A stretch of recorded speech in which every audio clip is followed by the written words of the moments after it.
Namaste. So, the board of trustees came to my office yesterday.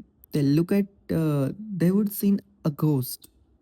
One of them held up a printout of an email and asked, Professor, he was our top clinical talent. Why did he leave us with only a four words? I am moving on. I smiled and invited them to sit down. I said, Gentlemen, you are looking for a scandal. But as a mental health nursing professor, I am looking at a diagnosis. He didn't quit a job, he survived the system. I told the board, there are five reasons this good human hit the exit button. Over the next few days, I am going to walk you through the autopsy of this resignation. Five main criteria we are discussing. First one, faculty Tetris, substitution trap. Today's topic. Second, the family gaslighting. Third, a broken syringe syndrome. Fourth, senior ragging ritual. Fifth, the no deficiency. But today, let's talk about the game he played every day just to have a life. That Zen knows he is a cream employee. He needs a Saturday off for his sister's engagement. Simple, right? In a healthy world, you check a box. In our world, you enters the substitution underworld. I watched him open a WhatsApp at 8 am. By 2 pm, he was still bartering. It sounds like a hostage negotiation. If you take my 8 am anatomy lecture, I will take your double shift on Tuesday. I'll cover your clinical supervision in the psychiatric ward, and I will personally buy you a coffee for a week.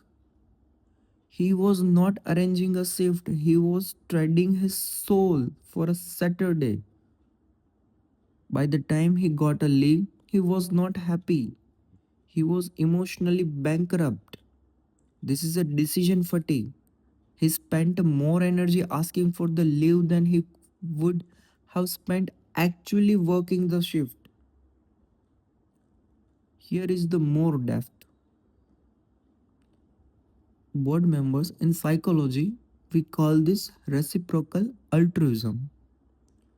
Our nurses or that this Zen knows is a giver personality.